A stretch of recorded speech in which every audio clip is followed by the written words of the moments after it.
One evening in a fancy restaurant, an elderly black man dressed casually walked in. All eyes were on him, but not because of his specialness, but because of the way everyone treated him. A disrespectful waiter, a cold gesture, and an unexpected ending. How will this incident end? And what lesson is hidden behind it? If you also believe that respect is the most important thing in life, don't miss this story. Subscribe to the channel and hit the notification bell so you don't miss any inspiring stories that will help you reflect on the profound values in life. On a bustling street in the heart of New York, Le Bon Goût restaurant is like a sparkling gem amidst the city lights. The ancient building with its elegant facade covered with lush green vines exudes an air of elegance and class. Outside, the flow of cars is constant, but once you step through the large, intricately carved wooden doors, the world inside the restaurant seems completely separate from the hustle and bustle of the city. Inside, the soft light from the high-hanging crystal chandeliers spread evenly throughout the space. The tables were covered with pure white tablecloths. Each table had a small vase with red velvet roses, like soft accents in the luxurious space.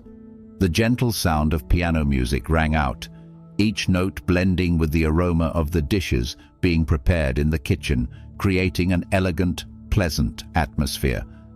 The customers here are mostly wealthy people, dressed elegantly, with neatly pressed clothes and luxurious perfumes.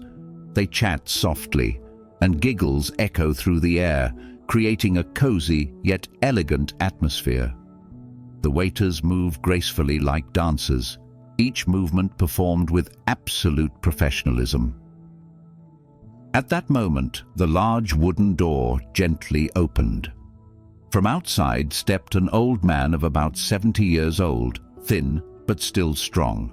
He wore a simple grey suit, old but still clean, a neat white shirt collar, and shiny polished leather shoes. His eyes were bright and gentle, his face was wrinkled with time, but exuded an indescribable calmness. The atmosphere in the restaurant seemed to freeze for a few seconds. Some customers glanced at him, their eyes filled with curiosity and surprise. Among the lavishly dressed guests, his simplicity seemed out of place, but he ignored their gazes, simply smiled slightly, and walked inside with a calm demeanor. Behind the reception desk, Mike, a young waiter, was standing with his arms crossed. Seeing the old man, his eyes flashed with annoyance. Next to Mike, another female waiter frowned slightly, as if wanting to remind him of something, but Mike ignored her. He reluctantly bowed to the old man, his eyes filled with scrutiny. "Hello, I would like to have some food," the old man said, his voice warm and polite. Mike didn't answer right away, but scanned the old man's body once more, as if to assess whether he was worthy enough to come here. After a few seconds of silence, Mike curled his lips, gave a fake smile, and led the old man to a table near the kitchen, which was usually reserved for staff or guests who were considered unimportant. The table was in a secluded corner, near the entrance to the kitchen, where the noise of pots and pans and the smell of food wafted over. Mike set the menu down on the table, deliberately not opening it as he usually did. "Please enjoy," he said evenly, not hiding his lack of enthusiasm. The old man did not seem confused or upset. He gently pulled out a chair, sat down, nodded his thanks, and picked up the menu as if he did not notice Mike's disrespect. His gentle eyes scanned the menu, then he ordered simply but clearly, "I'd like a plate of pasta and a glass of water, thank you." Mike took down the order hastily, then turned and walked away. Mr. James sat there, quietly observing everything around him. His eyes showed no sadness or anger, only calmness and serenity. In this luxurious restaurant, His simplicity and calmness were like a lost note in the noisy symphony of glitz. And then his dinner began. No one knew that a profound lesson was about to be written from this seemingly simple moment. Mike turned back to the counter, setting down his notebook with a sigh. He didn't bother to hide his annoyance. Mr. James's calm, unassuming demeanor bored him. This wasn't the kind of customer Mike was drawn to for a big tip or for interesting conversations about the world of luxury. Just another old guy, he thought to himself. Inside the kitchen, the sound of cooking continued. Mike absent-mindedly placed Mr. James's order on the counter, not bothering to announce it in the excited tone he had with other customers. The chef frowned, glanced at the order, shrugged, and got to work. Everything was going exactly the way Mike wanted it to, cool and fast. While waiting for the food to be served, Mr. James sat quietly, his gentle eyes scanning the restaurant space. At other tables, guests were chatting and laughing, glasses of wine shimmering red under the crystal lights. They talked about work, travel, or expensive branded items. The crisp laughter and the clinking of glasses seemed to emphasize the clear difference between him and the people around him. Mike glanced at Mr. James, his contempt growing. What was he thinking walking in here, he thought to himself. A cheap suit and an old face. This is clearly not the place for him. A disdainful smirk crossed Mike's face. He turned back to the counter, chatting indifferently with a female colleague. "Who is he?" the waitress, Sarah, whispered. "He looks friendly." Mike shrugged, his voice dry. "Probably just some old vagrant who wants to try the feeling of eating in a fancy place. I don't even understand how he dared to come in here." Sarah frowned, disapproving of Mike's attitude. "They are customers after all. Don't be so mean." Mike chuckled. If he was really rich, he wouldn't dress like that.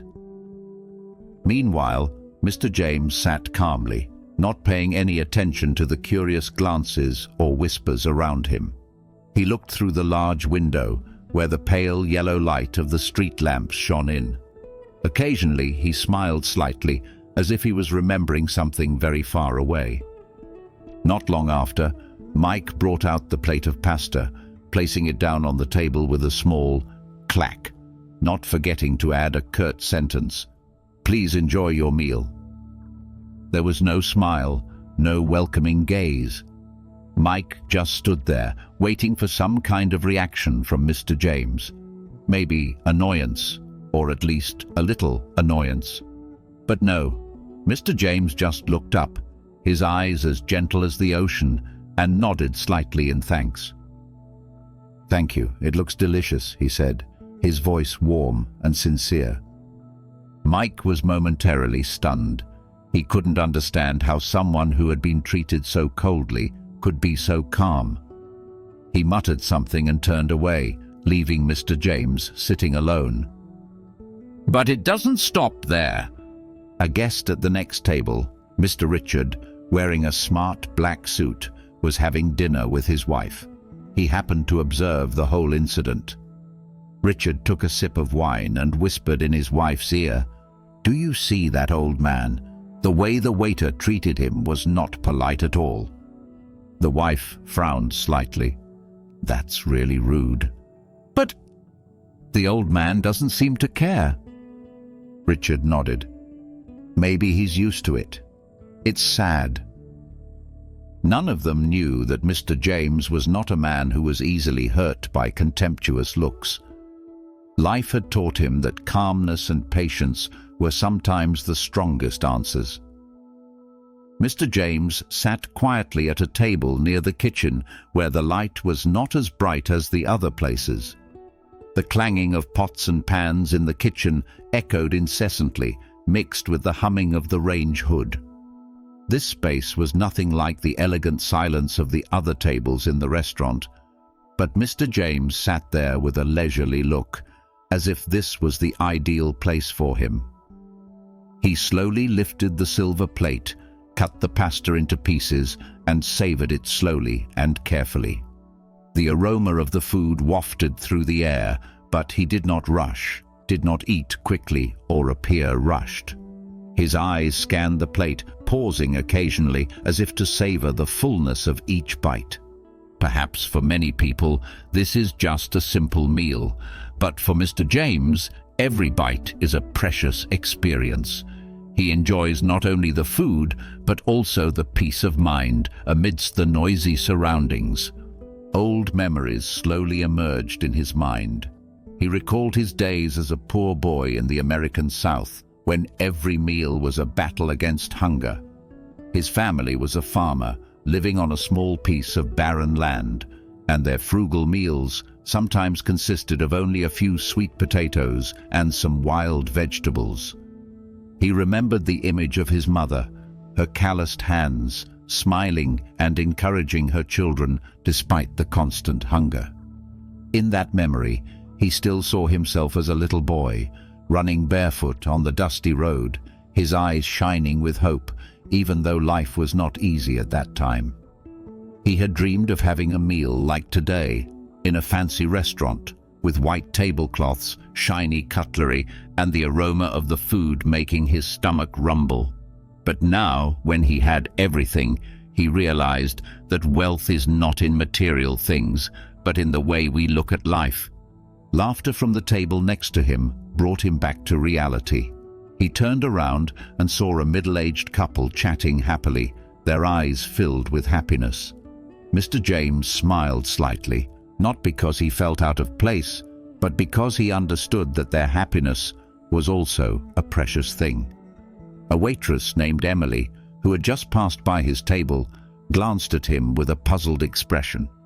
She seemed to not understand how he could sit quietly, enjoying his meal in such a noisy place and still exude serenity. Slowing down, she hesitantly said, "Sir, is the meal okay? Is there anything else you need?" Mr. James looked up, his eyes gentle, making Emily feel a little embarrassed. "Thank you.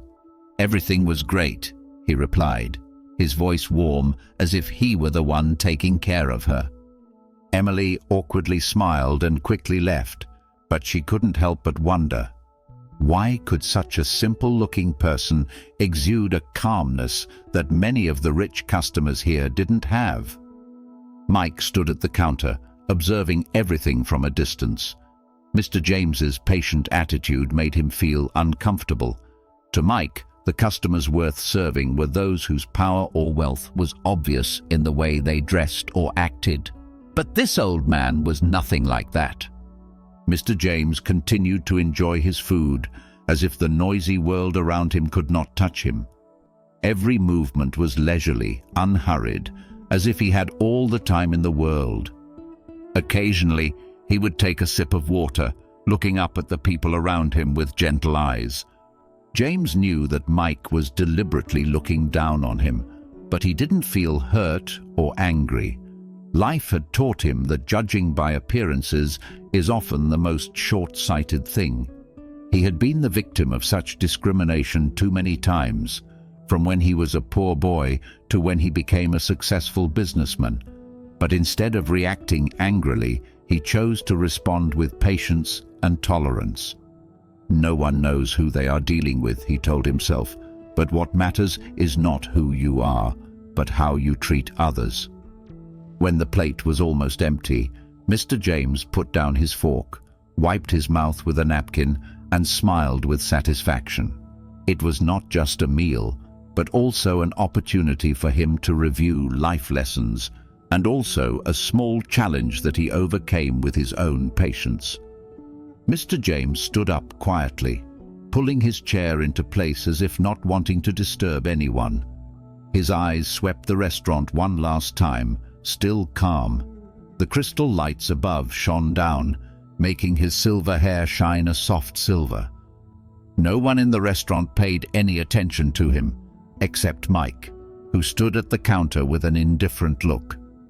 Without leaving any complaint or any sign of displeasure, Mr. James took a small piece of paper from his pocket and placed it carefully in the middle of the table, as neat as his attitude had been all evening.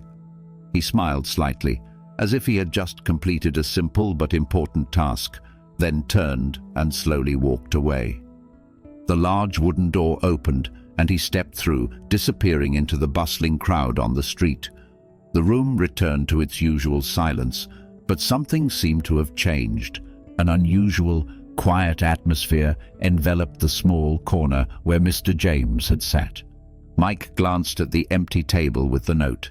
He pursed his lips, not bothering to approach. "Nothing special, I guess," he thought, shrugging as if it were no big deal. He returned to his work, continuing to serve the customers he deemed more worthy. But at that moment, Mrs. Helen, the owner of the restaurant, walked in through the back door. She was a woman of about 60, tall and slim, dressed elegantly but simply. Her eyes were sharp but always warm.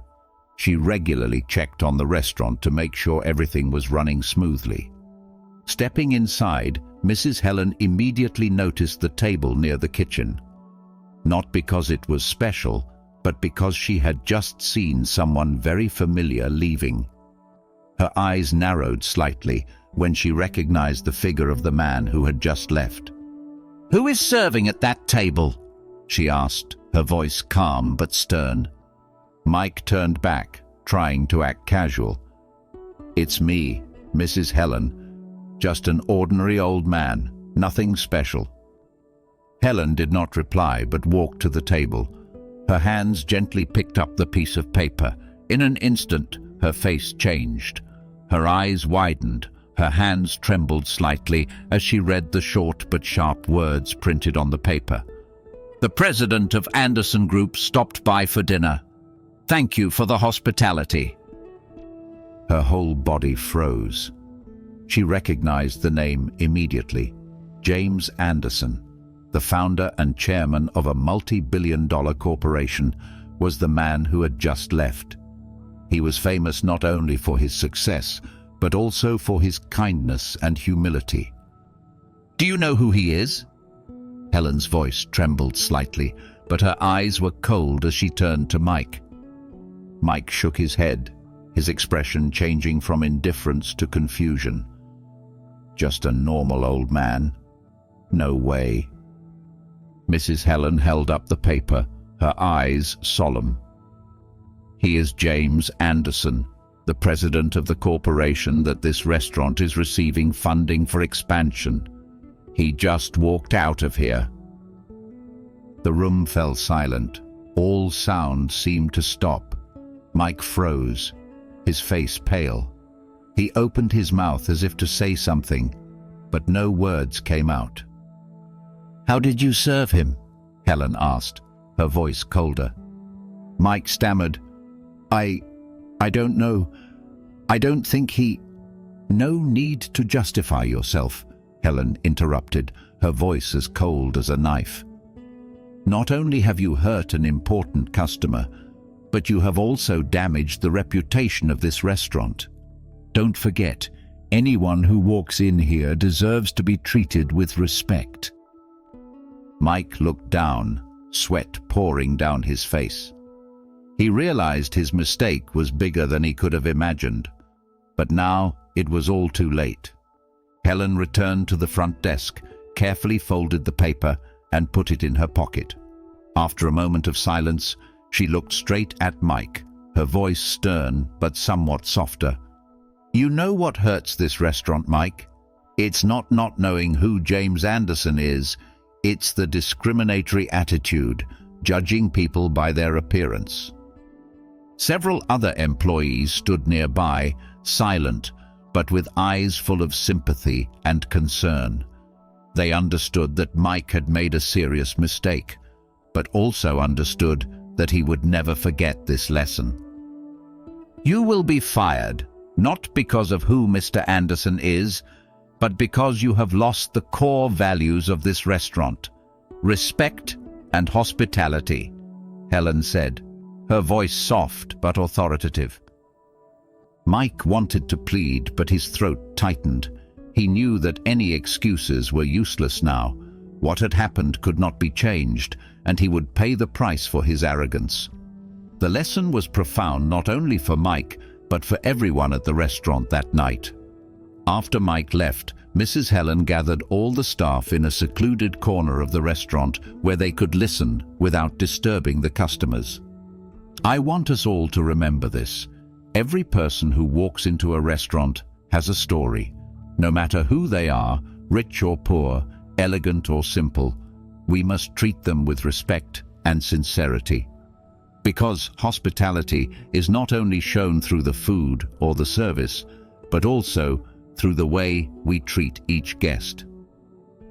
The room fell silent. The young staff, like Sarah, bowed their heads in thought. She remembered Mr. James's gentle eyes and felt regretful for not intervening sooner when she saw Mike's inappropriate attitude. Mrs. Helen looked around, her eyes softened. I hope from today all of us will never forget this lesson. We serve not just for money, but for compassion and respect. Outside, the pale yellow light of street lamps shone down on the cobblestone road. Mr. James stood by the curb, hands in his coat pockets, eyes staring into the distance. A luxury car stopped beside him. The driver stepped out and respectfully opened the door for him. Mr. James nodded his thanks and stepped inside, his eyes still calm. The car rolled away, blending into the busy traffic, but the lesson he left behind will forever resonate in the hearts of those who stayed behind. In his silence, he taught everyone a simple but profound thing. The value of a person is not in what they wear, but in how they live and behave. The restaurant had begun to empty. The crystal chandeliers hanging from the ceiling gradually turned to soft light, creating a warm, quiet atmosphere. The clinking of knives and forks had faded, leaving only a few last guests sipping wine and chatting in low voices. The atmosphere was quiet, but in the hearts of everyone working here, the echoes of the event that had just happened still lingered, heavy as a thin layer of mist. Helen stood at the reception desk, her hand lightly brushing the small piece of paper that Mr. James Anderson had left behind, her eyes sad but also bright with thought. The short lines on it were not simply a reminder, but also a valuable lesson. She took a deep breath, feeling the weight of what had happened, not because the incident was so big, but because it touched the core of the human heart. Respect. Sarah, the young waitress, walked up to Helen. She asked timidly, her voice full of concern, "Ma'am, will Mr. Anderson forgive us? I find him so calm. Maybe he's not angry, but I'm still worried." Mrs. Helen smiled gently, her eyes gentle but filled with experience. "My dear, people like Mr. Anderson do not need to be angry. His silence is the biggest reminder. He does not need us to defend or apologize, because the lesson has been engraved in everyone's heart." Sarah bowed her head, her heart heavy. She remembered the moment when Mr. James smiled kindly, thanking Mike despite being treated coldly. She suddenly realized that greatness does not come from fame or money, but from how one behaves in the smallest situations. Meanwhile, Mike had packed up and was about to leave. He walked slowly through the kitchen area, his eyes empty. Everything seemed to be falling apart before his eyes. Today's mistake had not only cost him his job, but also left a huge scar on his heart. As he passed Mrs. Helen, he stopped, his voice hoarse. "I'm sorry. I really didn't think it was that serious. I was wrong." Helen looked at Mike for a long time, her eyes no longer angry, but sympathetic. She nodded, her voice warm, but still stern. "You have learned an important lesson today, Mike. Failure is not the worst thing, but not changing. Take this lesson with you and become a better person." Mike bowed his head, thanked Mrs. Helen, and walked out of the restaurant, his figure disappearing into the night. Under the dim yellow light of the street, he sighed quietly, promising himself that he would never let pride and prejudice lead him again. In the restaurant, Mrs. Helen turned to the silent staff. She said, "Do you know why Mr. James Anderson didn't get angry? Because he understood that a lesson learned from silence is sometimes more powerful than 1,000 words of reproach." The group of employees looked at her, all nodding thoughtfully. Sarah said slowly, "I think he wanted to remind us that respect doesn't come from looks or status, but from treating everyone with sincerity." Helen smiled, pleased with Sarah's thoughts. "That's right. We never know who will walk through this door, but it's important to always treat them with all our heart." Outside, the night wind blew gently through the trees along the road, carrying with it the faint scent of the city at night. Mr. James's car had already driven away, but the echoes of the event still lingered in the hearts of those who remained. Although no one said it, everyone knew that from today on, the restaurant would never be the same again. The lesson of respect, kindness, and the true value of human beings was engraved in everyone's heart.